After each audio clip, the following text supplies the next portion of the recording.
All right, so yesterday there were a lot of key issues discussed or mentioned by the finance minister. Recently, Senior Minister Yawo Safo-Maafo was reported to have indicated that Ghana has proven reserves of bauxite valued at $460 billion. Now, he was speaking to the BBC and he said the reserves have been proven and the country had signed a $10 billion memorandum of understanding with China to exploit the bauxite. Asked why the country was signing the MOU for bauxite worth $460 billion, he explained that $10 billion will be used to explore the resource, after which a proper agreement spelling out the details would be signed. Finance Minister Ken Ofori-Atta confirmed this during his presentation on Thursday. Let's listen to this.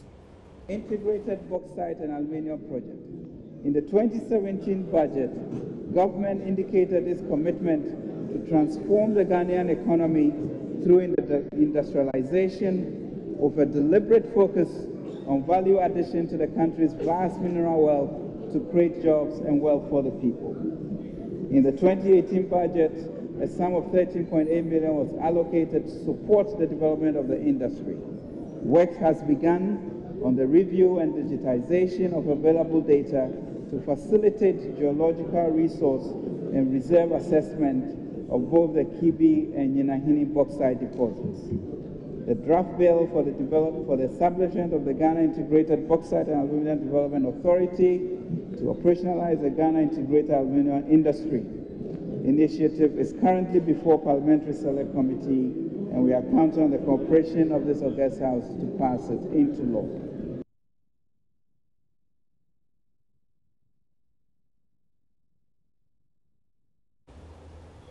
It's confirmed now there will be bauxite mining in the Atewa Forest despite calls to preserve it. And what are the details of that? And let me come to you, Norvan, briefly share with us exactly what this is supposed to do.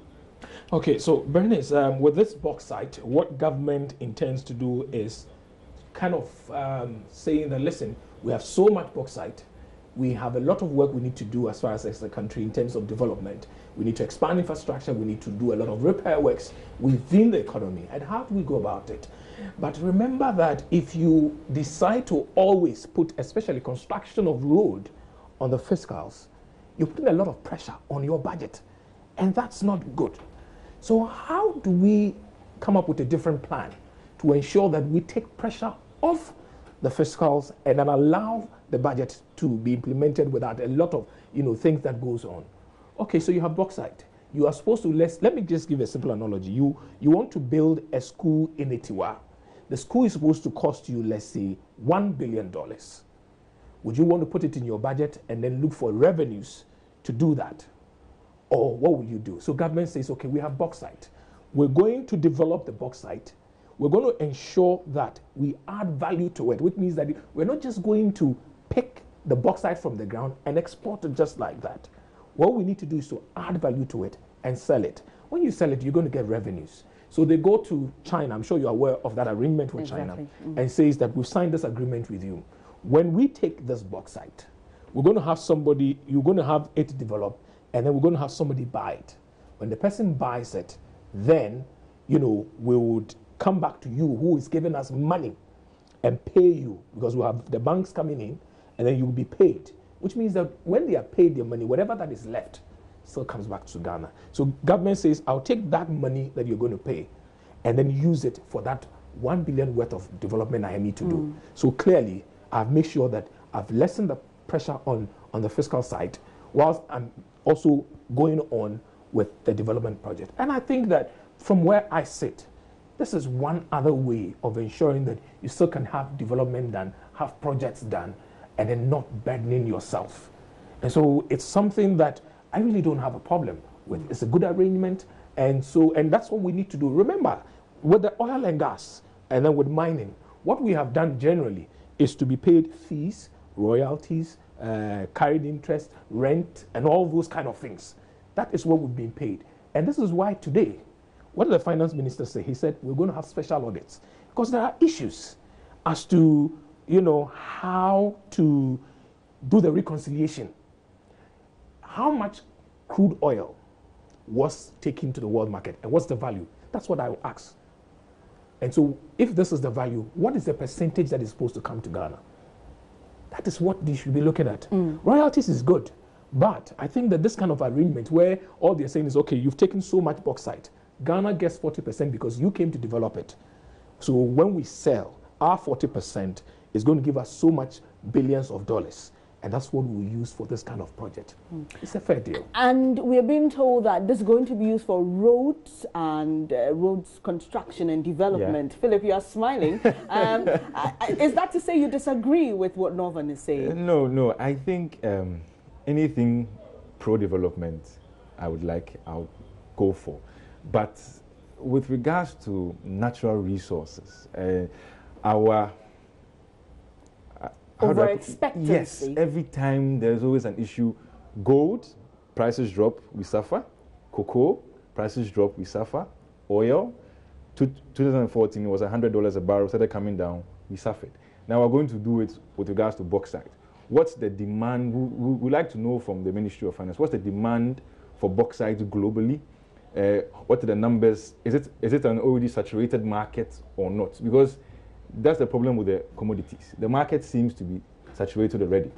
With if you look at oil like this, and then other stuff. So if we're going to leverage on this, then we need more information as to how exactly it's going to come out. And with regards to always leveraging on resources, well, it's a good thing, but some of these natural resources, the prices of these commodities are beyond us here in Ghana.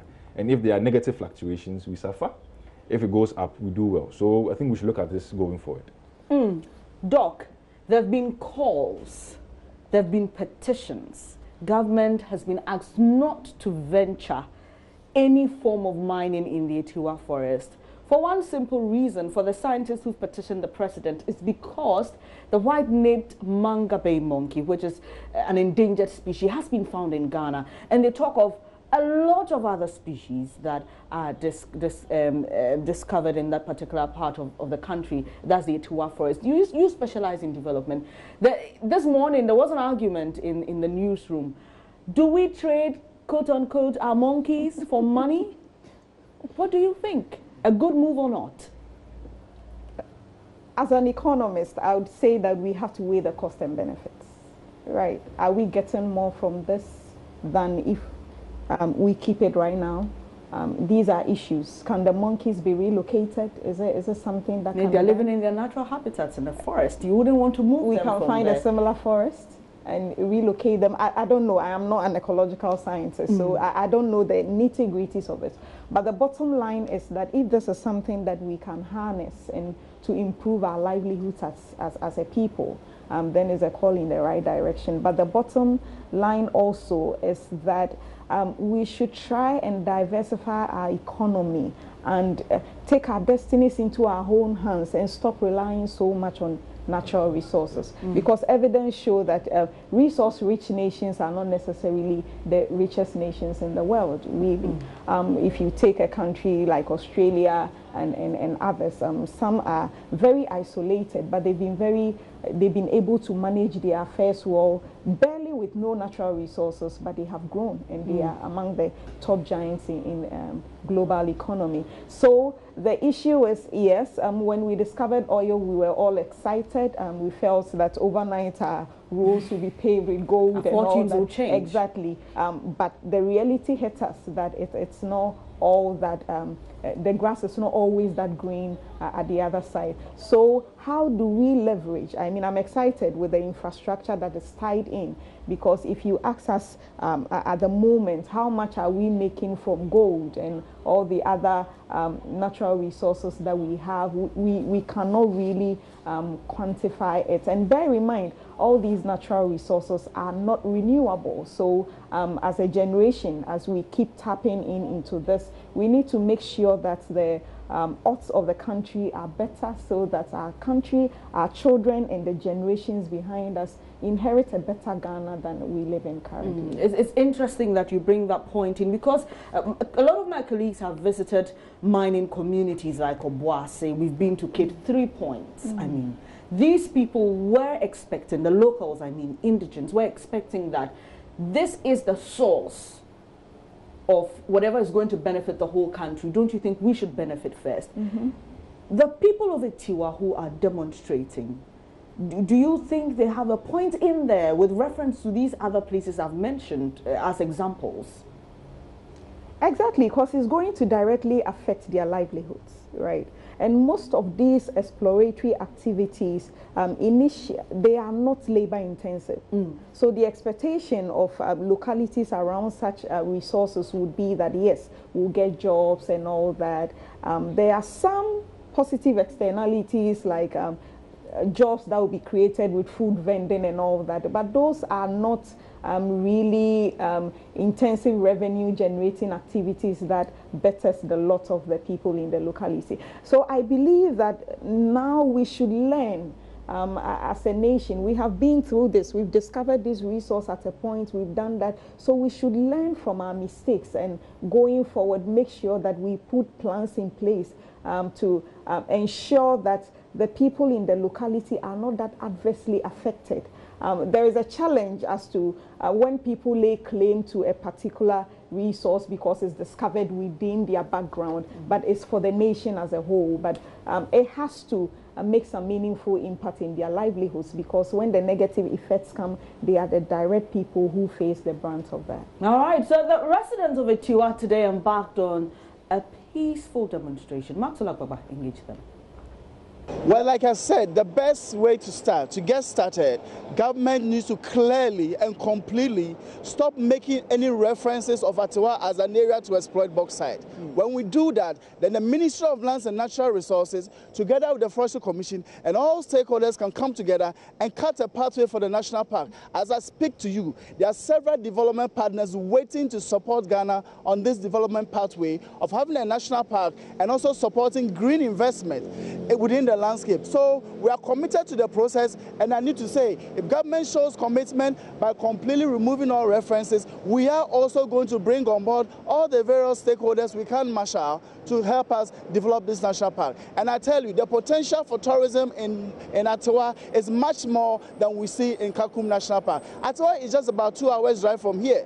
And there's so much to see, so much to enjoy, so much to experience. And we're inviting the government to take this work of sustainability with us. We are thinking about sustainable development goals, and we think that if we are committed to achieving the SDGs on sustainable access to water and sanitation, and also in terms of maintaining our forests and biodiversity, this is the best way to go. We need to delist completely and stop making any references to Atewa as an area for bauxite exploitation.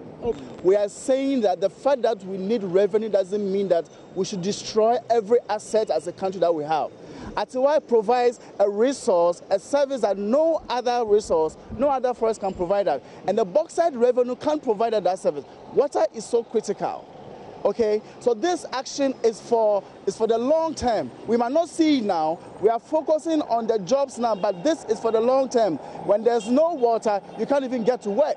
We know what happened to Nsanwoma Drojiri 2016 when there was a shortage of water. For weeks, communities were not going anywhere, nurses were not going to work, and all of that. So this is for the long term. Maybe if eventually they see what we're talking about, it might not be now, but we know that in the future they will all join us. So basically, this is what we are committed to, pursuing a long-term sustainable development agenda for not only the people in Atewa, but also for people in Ghana as a whole.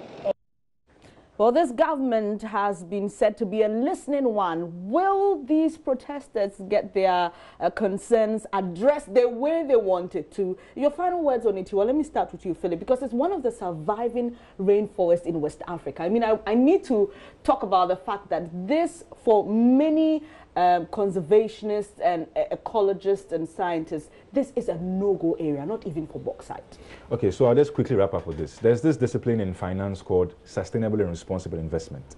And it says anytime you're undertaking an investment, you should factor in 3 things: the environment, the social, that's the people and stuff, and then the governance, the institutions involved. Let me just stick with the environment. If the costs to the environment outweigh the potential or positive benefits you're going to get, then leave your environment alone. Because climate change issues are real. Some may deny, some may not. But we are the sufferers, in quotes, of the global climate change. We didn't really contribute to the climate change, even as Africa, but we're not going to suffer because of our agriculture and other things we depend on. So if this is going to affect the forest in any way, that's going to affect climate long run, then we should leave it as it is. That's it. Doc? Yes, so I share in their sentiments because the examples are all over. Obuase, Christia, the examples are all over. So I share in their... but like I said, we ought to... What studies have been done to look at the feasibility of this? What are the environmental impacts this is going to have? I.e. against the benefits and the monies that we are going to make. And like I said, as an economist, if the benefits far outweigh the cost, then it's worth something that we ought to pursue.